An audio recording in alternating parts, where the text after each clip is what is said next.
नमस्कार, सुबह सुबह के समाचारों में आपका स्वागत है। मैं हूं आपके साथ निधि श्रीवास्तव। सबसे पहले जान लेते हैं मुख्य समाचार।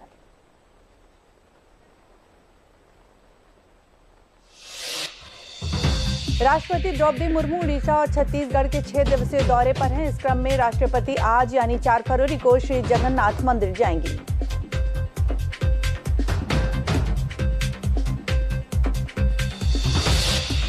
विदेश मंत्री एस जयशंकर इस समय अमेरिका के दौरे पर हैं। इस दौरे के दौरान उन्होंने वॉशिंगटन में अमेरिका के विदेश मंत्री मार्को रूबियो से की मुलाकात।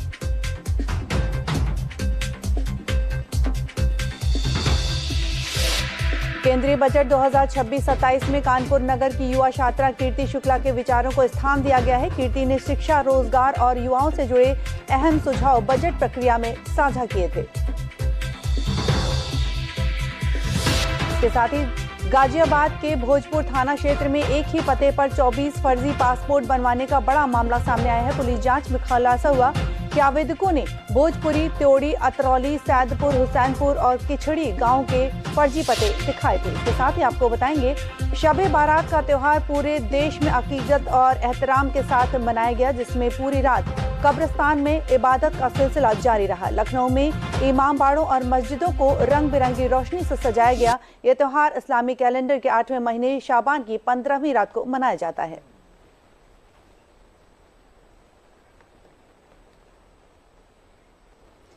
और आइए अब खबरों का सिलसिला शुरू करते हैं। आपको बताते हैं कि भारत के विदेश मंत्री एस जयशंकर ने मंगलवार को अमेरिका के हाई प्रोफाइल यात्रा की शुरुआत की। दौरे के पहले ही दिन उन्होंने अमेरिकी ट्रेजरी सेक्रेटरी स्कॉट बेसेंट और विदेश मंत्री मार्को रूबियो से लगातार 2 अहम बैठकें की। जयशंकर का ये 3 दिन का दौरा ऐसे समय में हो रहा है जब एक दिन पहले ही अमेरिकी राष्ट्रपति डोनाल्ड ट्रंप ने प्रधानमंत्री नरेंद्र मोदी से बातचीत के बाद भारत के साथ एक बड़े ट्रेड डील का ऐलान किया था।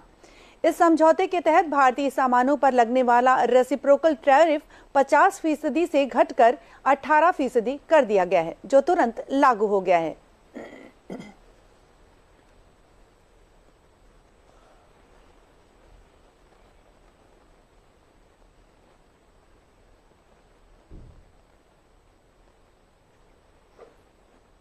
विदेश मंत्री एस जयशंकर ने अपने दौरे की शुरुआत अमेरिकी ट्रेजरी स्कॉट बेसेंट के मुलाकात के साथ ही। अधिकारियों के मुताबिक बातचीत भारत और अमेरिका के नए आर्थिक समझौतों को जमीन पर उतारने के लिहाज से काफी अहम मानी जा रही है।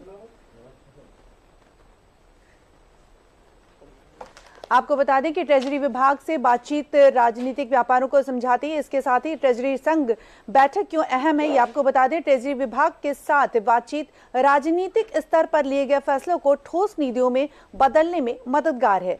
बैठक से व्यापार को आसान बनाने, बाजार तक पहुंच और नियमों के तालमेल जैसे मुद्दों की नीतियां बनाने में इससे मदद मिलेगी। साथ ही दोनों देशों के बीच आर्थिक साझेदारी और रणनीतिक सहयोग आगे बढ़ाने पर चर्चा भी हुई है। और आपको बता दें कि अब भारत अमेरिका की अहम मुलाकात में क्या बात हुई, इस पर हम आपको बता रहे हैं कि ट्रेजरी ऑफिस में दोनों देशों के बीच आर्थिक साझेदारी और रणनीतिक सहयोग पर आगे बढ़ाने पर हुई चर्चा। ट्रेजरी विभाग के साथ बातचीत, राजनीतिक स्तर पर लिए गए फैसलों पर मुद्दों पर बातचीत हुई। बैठक से व्यापार को आसान बनाने के लिए बात हुई, तालमेल बिठाने पर बात हुई है, दोनों देशों के बीच आर्थिक साझेदारी पर बात हुई है, रणनीतिक सहयोग पर बात हुई है और साथ ही फैसलों को ठोस नीतियों में बदलने को कहा गया है। इसके साथ ही आपको बता दें कि मुख्यमंत्री योगी आदित्यनाथ ने साफ कर दिया है कि यूपी में अपराध के लिए कोई जगह अब नहीं है। एनकाउंटर पर सवाल उठाने वालों को करारा जवाब देते हुए उन्होंने कहा कि जीरो टॉलरेंस नीति सब पर बराबर लागू होगी और अपराधियों पर कार्रवाई जारी रहेगी। एक रिपोर्ट दिखाते हैं आपको। बहुत बार लोग टिप्पणी करते हैं कि पुलिस ने गोली क्यों मार दी। अगर पुलिस गोली ना मारी तो क्या पुलिस गोली खाए? ये दोनों काम एक साथ नहीं चल सकते। अगर उस अपराधी को गोली चलाने की स्वतंत्रता है तो पुलिस के पास भी हमने इसलिए पिस्तौल दी है कि वह भी उसके सामने उसका मुकाबला करे। उसका प्रशिक्षण इसी बात को लेकर के हो रखा है और उसको जिस भाषा में समझे उस भाषा में उसको समझाने का काम करे। यूपी की कानून व्यवस्था को बरकरार रखने के लिए सीएम योगी ने फिर एक बार खुले मंच से अपनी सरकार की जीरो टॉलरेंस नीति को साफ कर दिया है।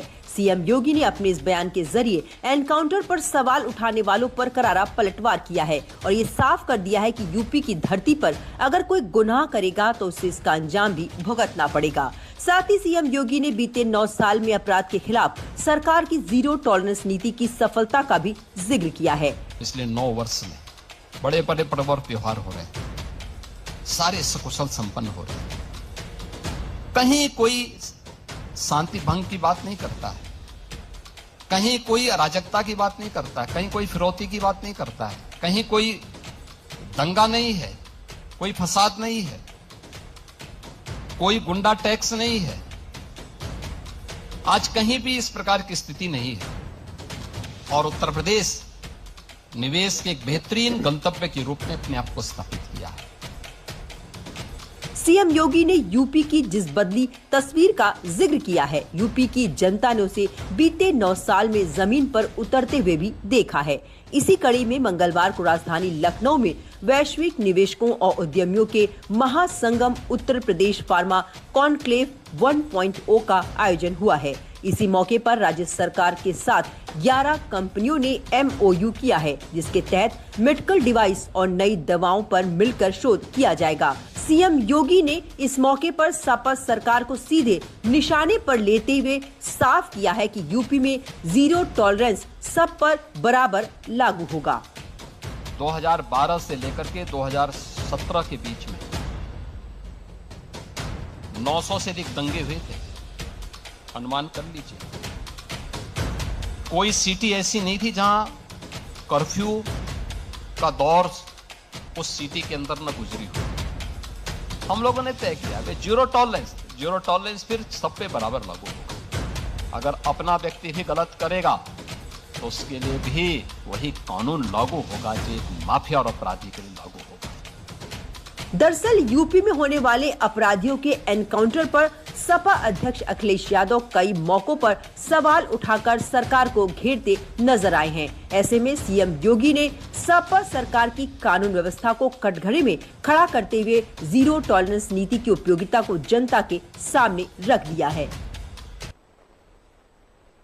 भारतीय जनता पार्टी के प्रदेश अध्यक्ष एवं केंद्रीय वित्त राज्य मंत्री पंकज चौधरी ने लखनऊ में आयोजित प्रेस कॉन्फ्रेंस में केंद्र सरकार के आम बजट 2026-27 की प्रमुख विशेषताओं को रेखांकित किया है। उन्होंने कहा है कि ये बजट नवाचार, इंफ्रास्ट्रक्चर और आत्मनिर्भर भारत को समर्पित है और 2047 के विकसित भारत के लक्ष्य की दिशा में एक मजबूत कदम है। प्रदेश अध्यक्ष ने कहा कि ऑपरेशन सिंदूर के बाद ये पहला बजट है और पिछले वर्ष की तुलना में ये आकार में भी काफी बड़ा है। बजट में इंफ्रास्ट्रक्चर पर विशेष फोकस किया गया है, जिससे देश की आर्थिक गति को नई रफ्तार मिलेगी। उन्होंने बताया कि इंडिया सेमीकंडक्टर मिशन भारत की बड़ी ताकत बनेगा और सेमीकंडक्टर के क्षेत्र में अब देश को अन्य देशों पर निर्भर नहीं रहना पड़ेगा। पंकज चौधरी ने कहा कि बजट में 7 नई हाई स्पीड ट्रेनों की व्यवस्था की गई है, जिससे कनेक्टिविटी बेहतर होगी। इसके साथ ही कुछ शहरों को इकोनॉमिक हब बनाने के रूप में भी विकसित करने पर जोर दिया गया है। भारतीयों को इसमें कहीं ना कहीं गर्व होना चाहिए कि हमारे यशस्वी प्रधानमंत्री ने जिस सूझबूझ के साथ और जिस राजनीतिक कौशल के साथ, कूटनीति के साथ इस पे उन्होंने चुप रह करके और इस टैरिफ को कम करने का जो कल निर्णय आया है, हम सब के लिए बहुत ही प्रसन्नता का विषय है। कैपेक्स पे जो भारत सरकार ने 12.20 लाख करोड़ का अनुमान किया है, प्रस्ताव लाया है, उसमें मेरा अनुमान है कि सभी चीजों में इंफ्रास्ट्रक्चर को मिला के करीब 4.5 लाख करोड़ रुपया उत्तर प्रदेश को भी विभिन्न मदों के माध्यम से मिलना सुनिश्चित होगा। केंद्रीय बजट 2026-27 में कानपुर नगर की युवा छात्रा कीर्ति शुक्ला के विचार को स्थान दिया गया है। कीर्ति ने शिक्षा, रोजगार और युवाओं से जुड़े अहम सुझाव बजट की प्रक्रिया में साझा किए थे। I would like to thank Honorable Prime Minister Shri Narendra Modi ji and Honorable Finance Minister Shrimati Nirmala Sitharaman जी, जिन्होंने आज बजट पे विकसित भारत यंग लीडर्स डायलॉग के यूथ को एक्नॉलेज किया। हमारे आइडियाज जो हम लोगों ने कैबिनेट मिनिस्टर्स के सामने पेश किए थे, मनसुख मांडविया जी के सामने, रक्षा खारगे जी के सामने, वो आज यूनियन बजट लेवल पे, नेशनल पॉलिसी लेवल मेकिंग पे आए हैं। हमारा एक आइडिया था कि made in Bharat level banana, make in India से भी आगे बढ़ के मेड इन भारत लेवल का निर्माण करना, जो सिर्फ क्वालिटी की बात नहीं करता है बल्कि इन्वायरमेंट इको फ्रेंडली को भी सर्टिफाई करता है। तो आयुर्वेद लेवल पे हम लोगों ने एक प्रपोजल दिया था कि हम लोग भारत को आयुर्वेद लेवल पे ग्लोबल एक्सपोर्टर बना सकते हैं। तो जैसे कि हम आज बजट पे देख सकते हैं कि हमारे वित्त मंत्री जी ने बोला कि she propose to establish 3 new all India institutes of Ayurveda. ये बिल्कुल हमारे जो विजन्स थे जो हम लोगों ने कैबिनेट मिनिस्टर्स पैनल के सामने पेश किए वो उससे अलाइन करता है। हम सभी यूथ के लिए, सिर्फ मेरे लिए नहीं बल्कि वो सारे यूथ जिन्होंने विकसित भारत यंग लीडर्स 2026 में पार्टिसिपेट किया था, उनके लिए ये एक बेहद गर्व की बात है। I would like to thank ministry of youth affairs and sports जिन्होंने हमें ये मंच दिया जिसके तहत हमारे विचारों को, हमारे विजन्स को एक वॉइस मिली। कौशाम्बी जिले में दूसरे दिन के भ्रमण कार्यक्रम के तहत डिप्टी सीएम केशव प्रसाद मौर्य दारानगर में आयोजित भाजपा कार्यकर्ता सम्मेलन में शामिल हुए। इस दौरान उन्होंने कहा कि इस कार्यकर्ता सम्मेलन का उद्देश्य है 2027 में कौशाम्बी की तीनों सीटों में भारतीय जनता पार्टी का कमल खिलाना। उन्होंने कहा कि गृह नगर में प्रवास था तो सभी कार्यकर्ताओं के साथ मुलाकात भी हुई। कार्यकर्ताओं में काफी उत्साह है और 2027 में समाजवादी पार्टी का सूपड़ा यहां से साफ हो जाएगा। आगामी पंचायत चुनाव को लेकर डिप्टी सीएम केशव प्रसाद मौर्य ने कहा कि भारतीय जनता पार्टी संगठन की ओर से पूरी तैयार है। अगर चुनाव की परिस्थिति आएगी तो भाजपा का ही कमल खिलेगा। देश में 272 प्लस मांगे तो 283 लोकसभा सीटों पर विजय मिली, उसमें कौशाम्बी भी थी। 2019 में 300 पार का नारा देश में भी दिया गया तो 303 अकेले भारतीय जनता पार्टी उस समय भी जीती थी। लेकिन 2024 के लोकसभा चुनाव में जब रिजल्ट आया, कौशाम्बी मेरा पीछे रह गया, तो देश में भारतीय जनता पार्टी को अकेले दम पर बहुमत नहीं मिला, एनडीए को बहुमत मिला। माननीय नरेंद्र मोदी जी तीसरी बार देश के प्रधानमंत्री बने और उन्होंने जो विकसित भारत का लक्ष्य रखा उस लक्ष्य को लेकर के आगे बढ़ रहे हैं। विश्व वेटलैंड दिवस के मौके पर लखनऊ से एक अच्छी खबर सामने आई है। कभी वीरान और सुनसान रहने वाला सीजी सिटी अर्बन वेटलैंड अब जैव विविधता और इको टूरिज्म का नया केंद्र बनता जा रहा है। बच्चों और युवाओं को पर्यावरण संरक्षण से जोड़ने के लिए बर्ड वॉचिंग, स्वच्छता अभियान और प्रतियोगिताओं का आयोजन भी किया जा रहा है। दिखाते हैं आपको हमारे संवाददाता बरखा बली की ये खास रिपोर्ट। इस वक्त मैं लखनऊ के सीजी सिटी अर्बन वेटलैंड में खड़ी हूँ, जहाँ पर छात्रों, युवाओं और पर्यावरण प्रेमियों का जमावड़ा लगा हुआ है। लखनऊ विकास प्राधिकरण द्वारा इस जागरूकता कार्यक्रम का आयोजन किया गया है, जहां पर बर्ड वॉचिंग, स्वच्छता अभियान, पेंटिंग, क्विज कंपटीशन जैसे तमाम प्रतियोगिता का जो आयोजन है वो किया गया है। ये जो पूरा वेटलैंड है वो लगभग 37 एकड़ में फैला हुआ है और इस कार्यक्रम का उद्देश्य ही यूपी को इको टूरिज्म हब के तौर पर विकसित करना है। यहाँ पर तमाम तरीके की प्रतियोगिताएं का आयोजन किया गया है, जिसका उद्देश्य ही लोगों को पर्यावरण, प्रकृति और जैव विविधता के बारे में जागरूक करना।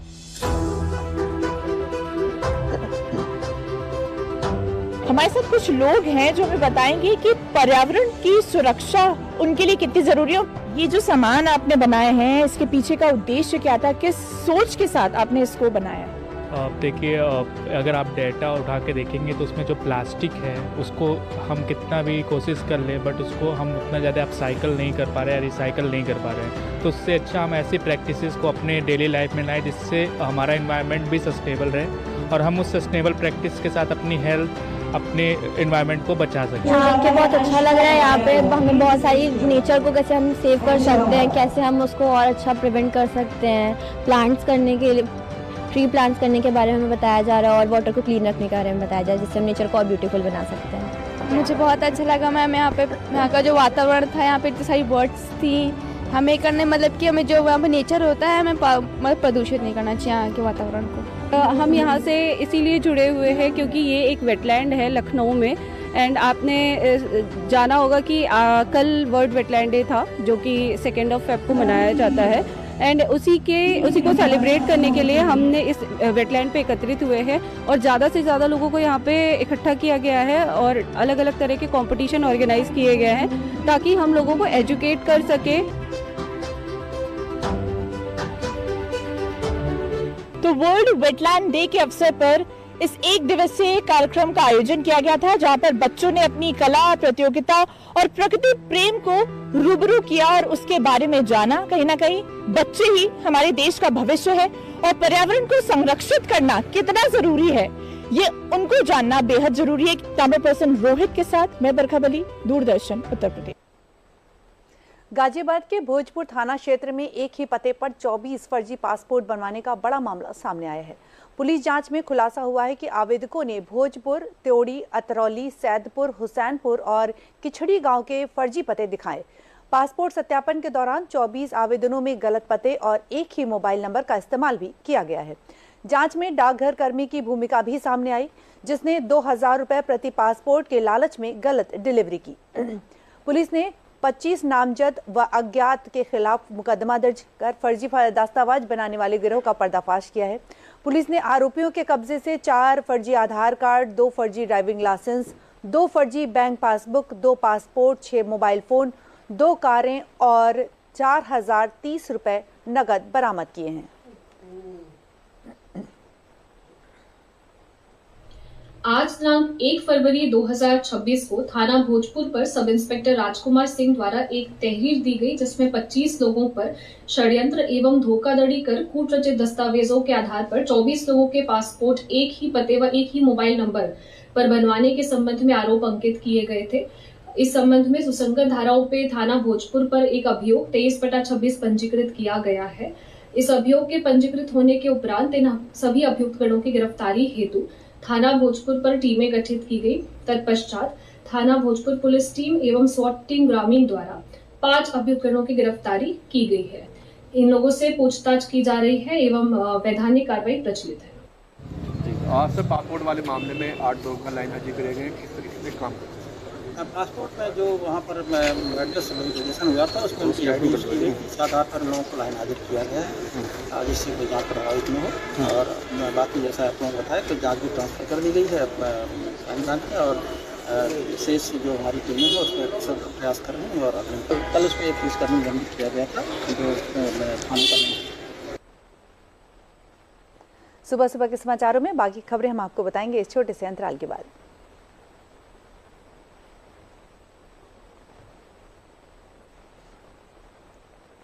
सुनो, एक अच्छी इंश्योरेंस पॉलिसी एआई से पूछते हैं।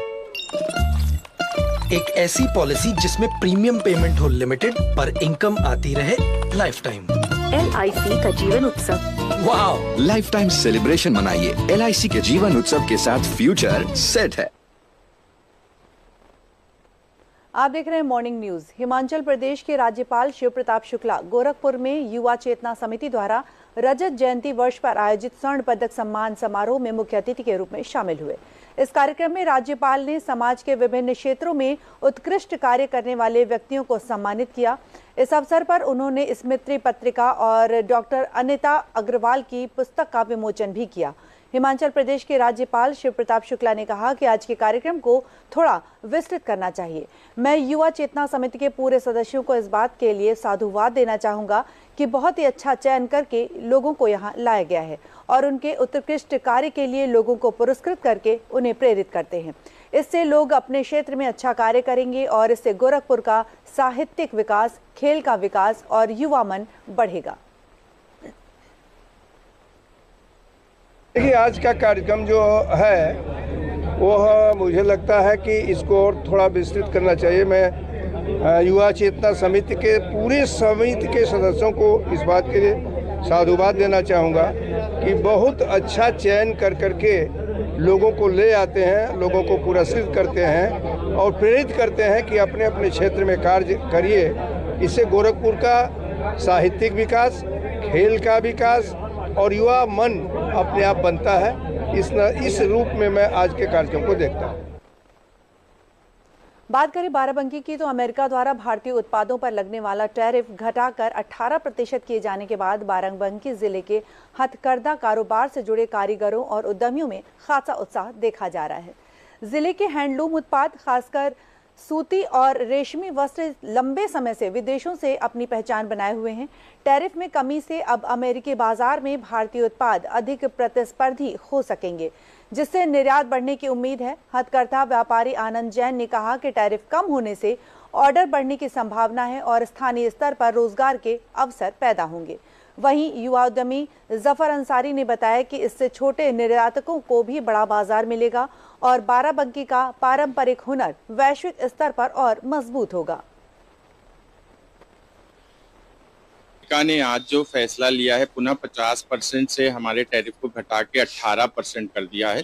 निश्चित इसका बहुत बड़ा फायदा हमारे बाराबंकी उद्योग में जो हैंडलूम वस्त्र उद्योग है उसको मिलने वाला है, क्योंकि जो अचानक से टैरिफ का बढ़ जाना व्यापार के ऊपर, उसकी वजह से बहुत ही एक्सपोर्ट कम हो गए थे, मगर पुनः अब इस टैरिफ के घटने से बाराबंकी में ऑर्डरों की भरमार, यहाँ के जो वर्कर हैं, जो यहाँ के काम करने वाले बुनकर हैं, उनके लिए उद्योग की बहुत सारी संभावनाएं बढ़ेंगी और बाराबंकी के प्रोडक्ट को वापस अमेरिका में प्रतिस्पर्धा के भीतर मार्केट में वहाँ पे वापस अपनी जगह बनाने के लिए क्षेत्र मिलेगा, क्योंकि अब हम वहाँ पे पुनः स्थापित होंगे।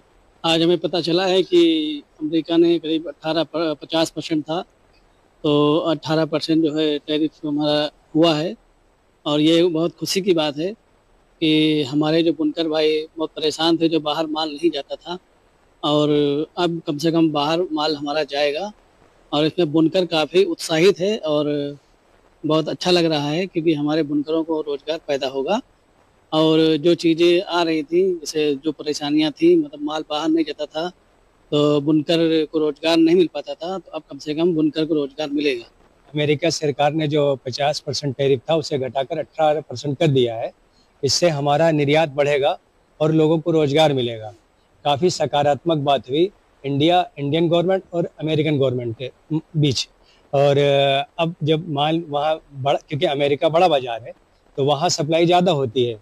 ये टेक्सटाइल, हैंडलूम है, पावरलूम है, जो भी हमारा स्टॉल है, स्कार्फ है, ये काफ़ी निर्यात होता था, तो 50% की वजह से सब ठप हो गया था। लेकिन अब जैसे कि जानकारी मिल रही है, उम्मीद है कि हम लोगों के बुनकरों के लिए बहुत बेहतर होगा।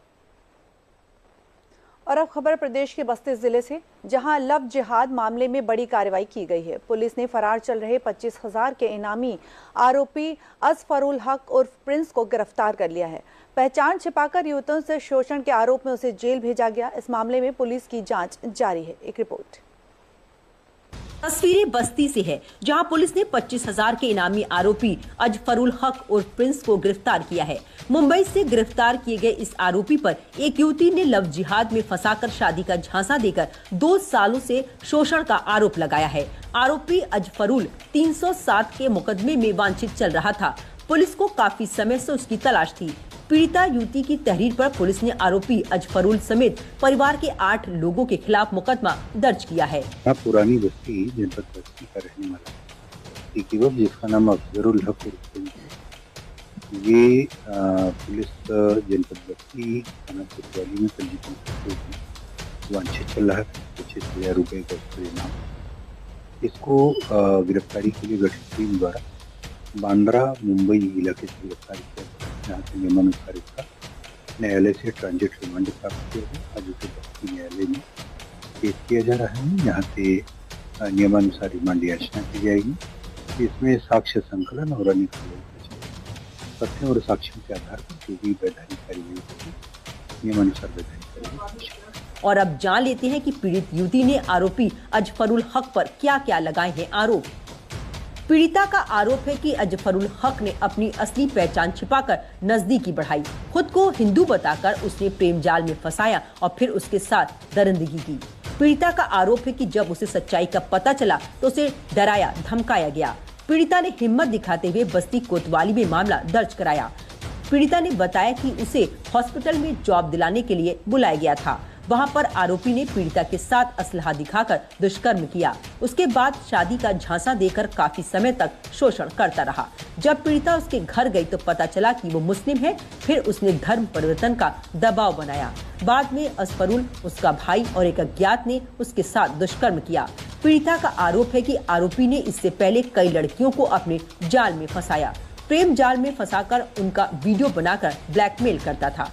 अब तक आरोपी ने लव जिहाद में फंसाकर 100 से ज्यादा लड़कियों का शोषण किया है। परिवार था, वो मुझे धर्म परिवर्तन के लिए दबाव बना रहा था, मानसिक उत्पीड़न कर रहे थे मेरा।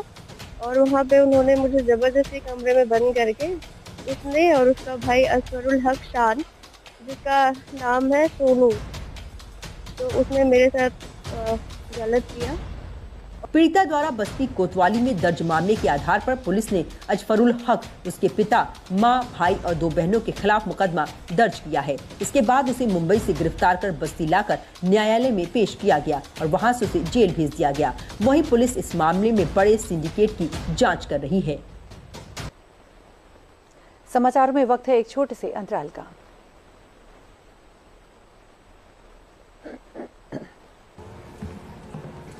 फॉरेक्स ट्रेडिंग अभी एक ट्रेड में सिक्सर प्रसिद्ध, पहले सेफ्टी वरना क्लीन गोल्ड। अनऑथराइज्ड प्लेटफॉर्म पे फॉरेक्स ट्रेडिंग यानी नुकसान, धोखाधड़ी और कानूनी कार्रवाई का डर, मतलब नुकसान की हैट्रिक। इसीलिए आरबीआई वेबसाइट पर जाएं, ऑथराइज्ड लिस्ट जांचें। आरबीआई कहता है जानकार बनिए, सतर्क रहिए। आप देख रहे हैं सुबह सुबह के समाचार। शब-ए बारात का त्यौहार पूरे देश में अकीदत और एहतराम के साथ मनाया गया, जिसमें पूरी रात कब्रिस्तान में इबादत का सिलसिला जारी रहा। लखनऊ में इमाम बाड़ों और मस्जिदों को रंग बिरंगी रोशनी सजाया गया। ये त्यौहार इस्लामी कैलेंडर के 8वें महीने शाबान की 15वीं रात को मनाया जाता है, जो अल्लाह की माफ़ी और रहमत की रात मानी जाती है। इस अवसर पर मुस्लिम समुदाय के लोग अपने पूर्वजों के लिए कब्रिस्तान जाकर दुआ करते हैं और अल्लाह से अपने गुनाहों की माफ़ी मांगते हैं। लखनऊ में प्रमुख कब्रिस्तानों के आसपास यातायात पुलिस ने ट्रैफिक डायवर्जन की व्यवस्था की ताकि लोगों को कोई परेशानी ना हो। वहीं शिया समुदाय के अपने 12वें इमाम हज़रत मेहंदी का यौम पैदाइश भी मानते हैं। इमाम ज़माना के जन्मदिन के उपलक्ष्य में घरों, इमाम बाड़ों में नज़र दिलाकर खिराज़े अकीदत पेश की जाती है। ये त्यौहार मुस्लिम समुदाय के लिए बेहद ही महत्वपूर्ण है और इसे पूरे देश में बड़े ही उत्साह और धार्मिक भावना के साथ मनाया जाता है। ये शाबान का मुबारक और मुक़द्दस महीना है। अहादीस से इस बात का इल्म होता है कि 15वीं शब को इबादत करना और दिन में रोज़ा रखना मसनून है, यानी नबी पाक सल्लल्लाहु अलैहि वसल्लम की सुन्नत है। और एक हदीस शरीफ में आता है कि मेरे आका नबी पाक सल्लल्लाहु अलैहि वसल्लम ने इरशाद फरमाया कि अल्लाह तबारक व तआला इस मुबारक रात में बंदों को मुखातब करके इरशाद फरमाता है कि है कोई गुनाहगार जो अपने गुनाहों को बख्शवाना चाहे तो मैं आज रात में उसके गुनाहों को बख्श दूंगा।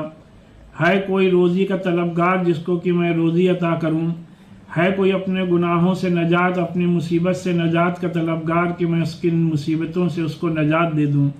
तो लिहाजा इस रात में हमें और आपको चाहिए कि अल्लाह के हुजूर में हाजिर होकर के शब बारात के सिलसिले में इस्लामिक सेंटर ऑफ इंडिया फिरंगी महल लखनऊ ने एडवाइजरी जारी करते हुए यह इस बात की भी आप हज़रात से गुजारिश की है कि इस रात में कोई भी फजूल हरकतें ना करें, कोई भी गैर कानूनी काम ना करें, ना मोटरसाइकिल स्टंट करें, ना हुल्लड़ और शोर मचाएं, ना आतिशबाजी में अपने पैसे और अपने रुपयों को जलाएं।